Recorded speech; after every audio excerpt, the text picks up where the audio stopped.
Welcome to NocBro Nation. Welcome back, guys. Hey guys, today we have an exciting review because this issue was absolutely amazing, and that is Walking Dead 175.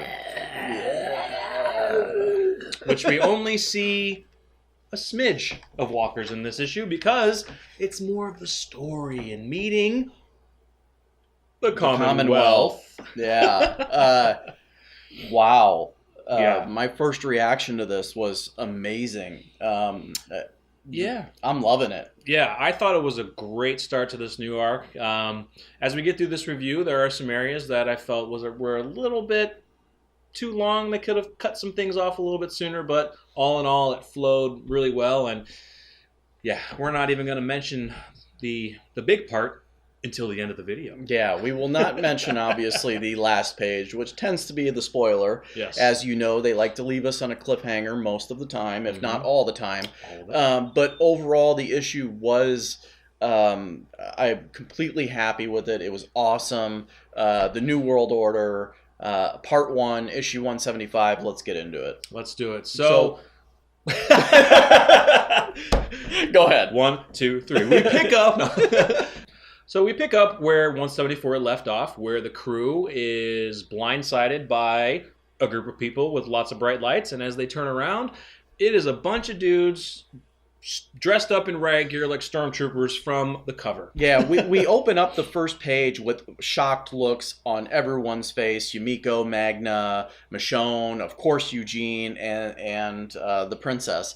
That was actually in the preview, because we get a preview on Twitter. Guys, girls, gals, ladies, gentlemen, everyone, if you haven't followed the Walking Dead comic on Twitter, please do. They send out cool tweets. One of those is usually a preview of the issue coming up. Which I don't like, but I still tend to click on it to look at it really quick. Well, and I just don't want to spoil myself. You know? And a lot of times it's actually panels taken from different pages. Yeah, they usually do. This particular one, they straight up showed the shocking look on everyone's face. The next part of the issue, we get the dudes in full armor gear. Just awesome. I mean, there's at least like probably 10 of them standing right there. And yeah, these dudes aren't messing around. Yeah, they're fully equipped. And we'll find out more details in a little bit. Yeah, we'll get the picture up to you guys, as you can see now what we're looking at. I mean, there is easily probably, I'm guessing like 15 of them, 10 to 15 of them standing there, and you know, telling them, look, one move and we open fire. Yeah. Do not move now, at all. Of course, we get a little comic relief from Princess, who notices the great bulge or armor on their ding-dongs. She's like, yeah, you're protecting your ding-dongs. Are these like pretty high-class ding-dongs going on? What's going on with your armor? And then she's like, do walkers go after the ding-dongs? Love her. Yeah. She's so funny.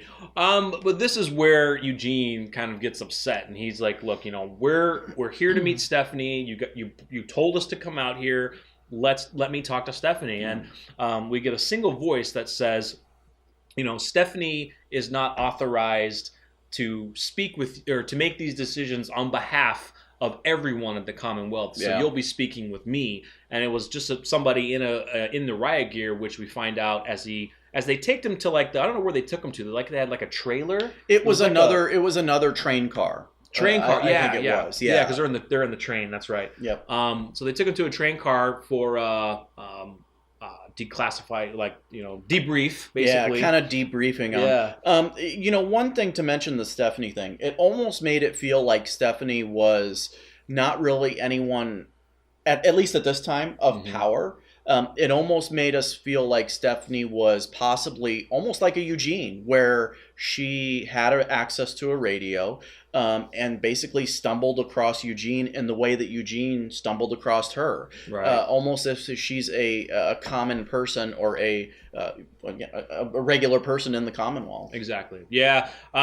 We won't get dive too much deep into it because we're going to have another video kind of discussing who are the Commonwealth. So stay tuned for that. Yeah, definitely, guys. This is typically we'll talk about it a little bit, but since this was such a big reveal, we have actually a couple videos planned for the Commonwealth and a couple other events in this issue, so we won't really talk too much about it in this particular video. Right. But I got the same thing. I figured maybe Stephanie isn't the top dog. She might be in there somewhere, but this gentleman, Lance Hornsby, seems to be the top dog, but he is the one that actually deals with interviewing everyone for entry to the Commonwealth. Yeah. And this is where the big conversation begins. Yeah, almost like an Aaron equivalent to Alexandria. Exactly. Right? Yeah, exactly.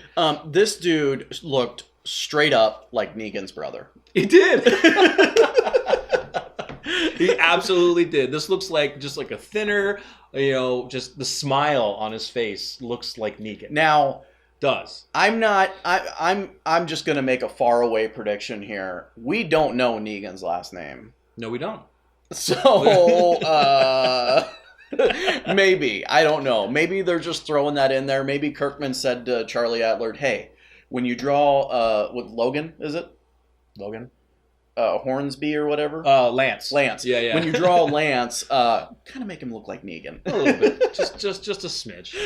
It was just cool to see that. It was funny. So we get into the conversation that Lance is having with everybody. And this is the part where I was kind of like getting annoyed with Eugene because he's pressing. He's like, look, I don't know who you are. I don't trust you. I spoke with Stephanie. I only want to speak to Stephanie. And Lance is like, bro, listen, you're going to speak to me, or you see these dudes behind me, they can just kill you right now if you want. Yeah. There were multiple times where Eugene asked for Stephanie and said that, look, like, we don't trust you. I want to talk to Stephanie, just like you were saying. Mm-hmm. But here's Lance also saying, well, look, dude, we don't trust you either. Right. And, we're the ones with the guns, and you're either going to answer our questions, or we'll kill you now and we'll go back. Or you can come with us, which obviously is later after the questions. Right? Yeah, he also says, well, you can, because I think Eugene kind of mentions, well, we'll just leave then. But Lance is like, well, you can try. Yeah. He says, either way, if you're not going to stand here and answer my questions, we'll either kill you now, or you can try to leave, and as you're walking away, we'll just shoot you in the back and kill you anyway. But Lance kind of, he tasks some of his guys to say, hey, go do a sweep of the area, make sure they are alone and there's nobody else hiding with, out in the woods or something with them. So their guys go ahead and do a sweep, and eventually they only come back with their horses and say, okay, it seems like they're alone. But this is where the interview process begins. Yeah, and it's very lengthy. A couple of times it's funny because Lance gets frustrated with their inability to want to cooperate. Mm-hmm. And Lance, I think, asks everyone in the group, do you feel the same way as Eugene? You're going to leave or until you talk to Stephanie, and Michonne and them say yes. And this is actually pretty interesting because Lance says, that's great. That actually shows that you guys are united, which means you're actually probably good people.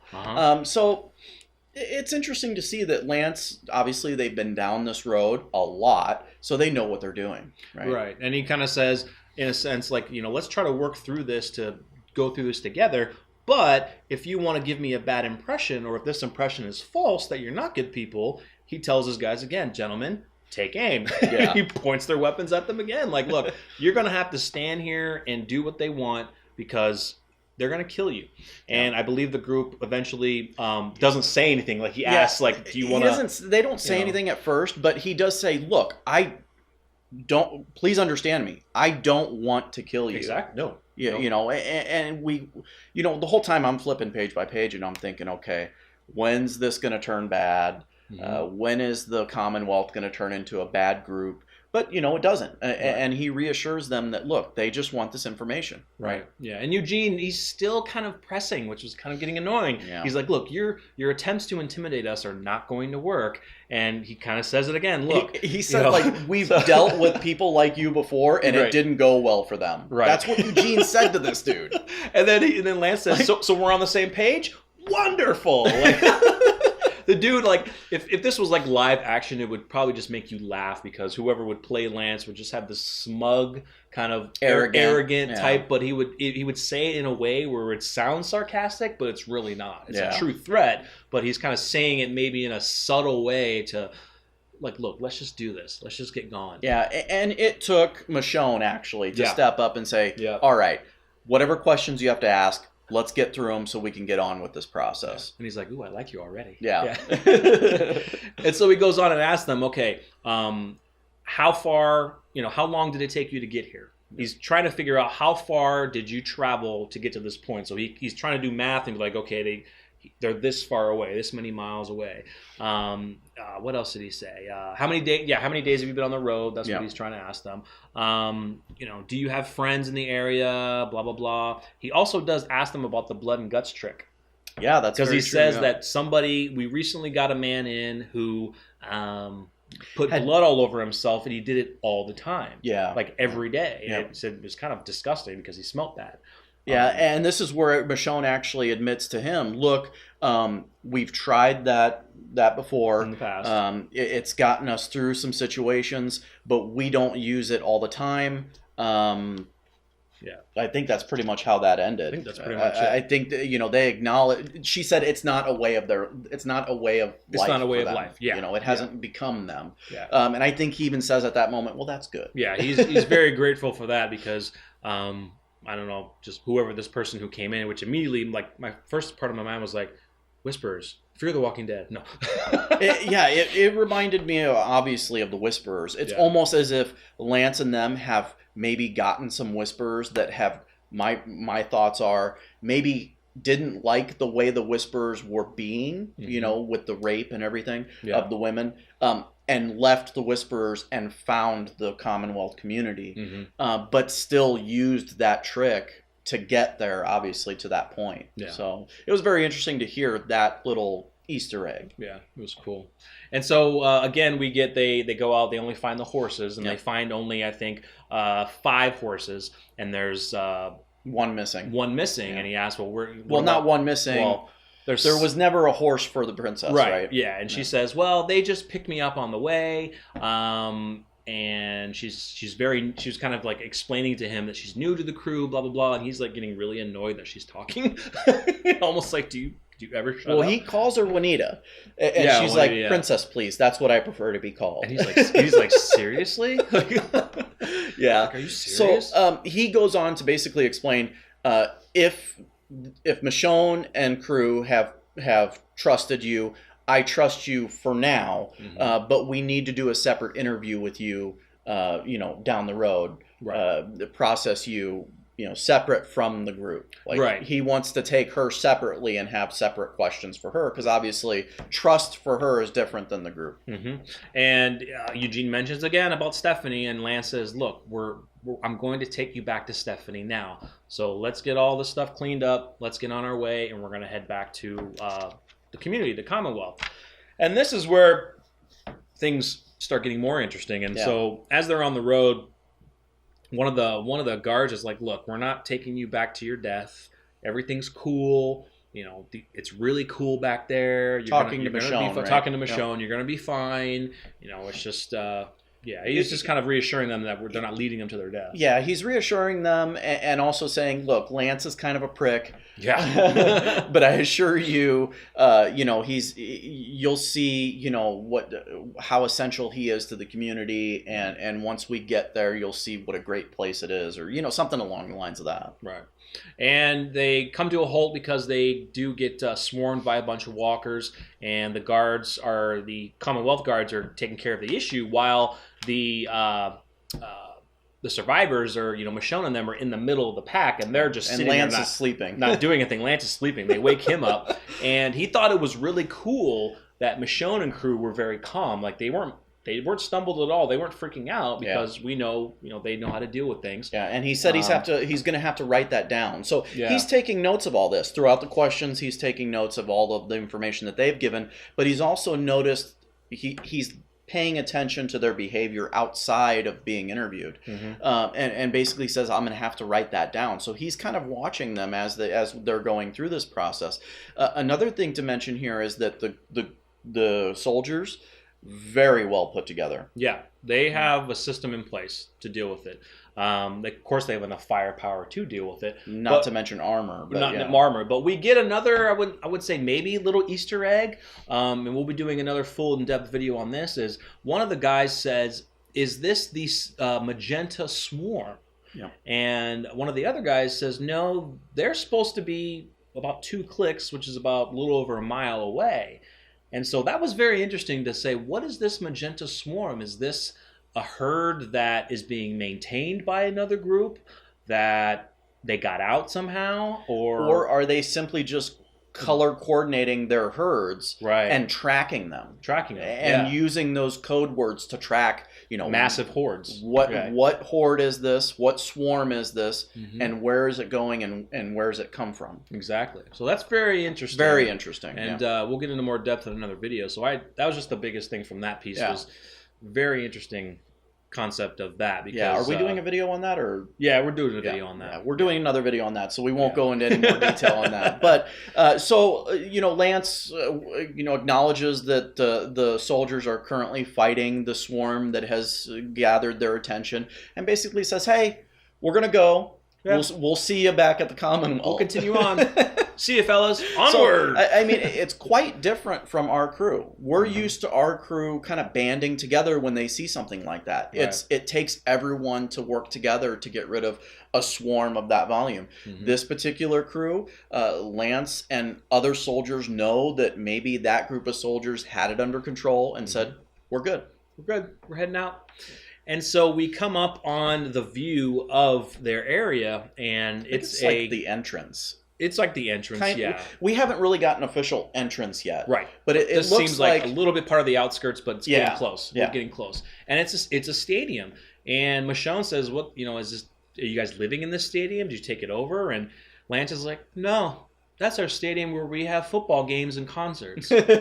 So, like, what? Yeah, initially when I saw the stadium in the background, I thought the same thing that Michonne and the rest of the crew was thinking. They found the stadium, they were able to barricade it off, and it's a small community inside the stadium. Yep. No. Nay. No.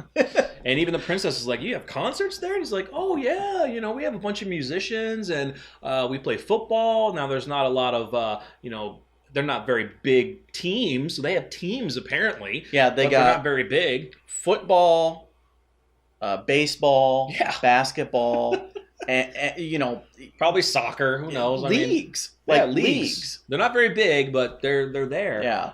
And he did mention that, look, our musicians are not famous ones before the outbreak, but we have people that have picked up singing or, whatever.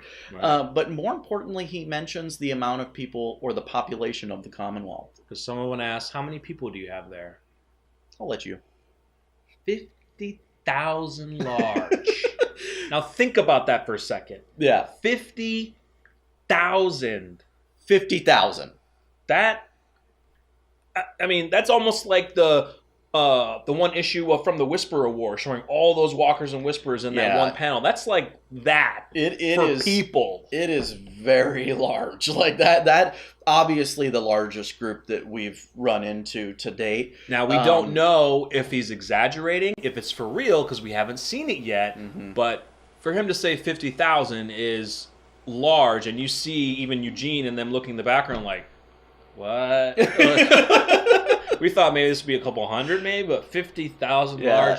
I love the panel too, and we're obviously going to show it here. But when he says 50,000, here's Lance with a big old smile, and everyone behind has got this shocked look on their face because it's unreal. To date, they are led to believe that the whole world is dead. More, I would say, more than half the population is gone. I'm assuming that it's more than that. That they think that it is larger than that. And to hear that there are now 50,000 people that have survived the outbreak, the apocalypse, that have made it this far, to them, I could understand the look on their face, the astonishment. Right. It's unreal. Yeah. I had to go back and read it again because it's just mind-boggling. Yeah. So we'll get into more details again too. So now we get introduction to a board, and it sits outside of their community. And basically, what this board is used for, it's kind of like a tack board, where various people will put up pictures of loved ones that they've lost. Right.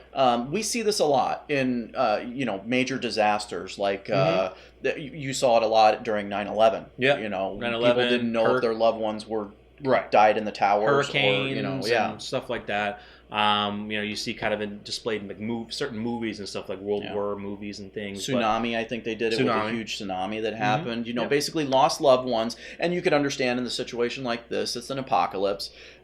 People had to rush, get out quickly, and just like Rick, by the time he got home, his family wasn't there. Right. Yeah. So loved ones of the Commonwealth have put pictures up of their lost loved ones. And Lance says it's become more of, it was first put up, I forgot what he says, as... It was kind of like he was kind of saying... a fun thing to do, or it reminded people of a possibility. Right, it reminded people of a possibility, but then he kind of turned it around and said, now it's more, like, it's kind of almost forgotten. Yeah. Because, however long they've been there, those loved ones may not have gotten back there, but it's just kind of more for remembrance, but he kind of, in a way, jokes about it. Like you said, it's kind of like a fun thing now. Like it's just good to have it up there. It's not a big deal anymore. He says there have been a couple instances where it has helped and reunited. Right. But not a lot. But not a lot. Yeah. And now it's more of kind of just this thing that they put up as kind of like a monument type thing to lost loved ones. Yeah. And I think even Yumiko or what's the other girl? Magna says, we've lost a lot of people too, and Princess was kind of looking at us, this is so sad. Yeah. I love the panel that we're going to actually show up here too next, and it's basically a double page where you get really a closer look at the photos, where before the other panels were just white pictures because it was far away, but now this double panel has our survivors, Sadiq, Michonne, Eugene, Yumiko, Princess. Magna, Princess, and Eugene standing there. And it's a lot of pictures. It's a lot of pictures. With more faces to them. Yeah. And so coming up to the big reveal, Eugene is pointing and he says, Michonne, you're going to need to look at this. And she says, what is that? And we get to see... Go ahead. There is a photo of a young girl. Says, have you seen my mom, Michonne? Yes. We'll read the rest. Oh, yeah. If you have any information, please contact, I'm totally going to fudge this name. I believe it's Elodie, like melody. Yeah. Elodie, or if it's French, it's like Elodie. At the bakery on 6th Street. Yeah. So... yeah. And the next panel is obviously Michonne just bawling in tears. Yeah. She's found her daughter. So we're going to be doing another video to get more in depth, but back in issue, I believe 139, after Michonne kind of leaves and goes on this little adventure and comes back to Rick, she's talking with Rick and she mentions... I think it's after the boat. The boat, trip. Yeah. Rick asks her, did you find what you were looking for? And she says, she kind of goes and starts talking, and this is where she mentions about her daughters. And at the time of the outbreak, she was out of town, and she left her daughters with, I think, her boyfriend at the time and a nanny, and... she didn't make it back because of the outbreak. And that's the first time that she mentions daughters. Yeah, she says that she felt like she abandoned them. Right. And she didn't mention ever any names. She just said daughters. Yeah. The name actually comes from the video game, The Walking Dead Michonne, the Telltale series, where in that game, she has kind of these flashbacks, only sees silhouettes of her daughters. And one is Elodie, and the other one is, I believe, Colette. So we get a second name, but in this issue, it's Elodie, which is amazing. Yeah. Amazing. It was really, you took the words out of my mouth, amazing to see. I was shocked. A connection finally from a past issue. And not finally, because we've had other things like this before, but to get that, it was pretty cool. And the fact that she puts on the picture on 6th Street... there's a street wherever they are, because the stadium is probably over in one area and they're in maybe a little, I don't know, suburb or something. Yeah. So again, 50,000 people, 6th Street Stadium. It's a huge community. It's a city almost. So it's going to be very interesting to get to 176 and the rest of the arc, and find out what this community is about, and you know, some history behind it. Yeah. So as we said, we're going to be doing some videos, so stay tuned. We're going to be having a Michonne past video, kind of comic and show similarities and differences. Video on who are the Commonwealth, and also about the Magenta Swarm. So stay tuned for those. We'll get more in depth. But all in all, yeah, triple thumbs up for awesome this issue, video. guys. And like he was saying, it's kind of brought it.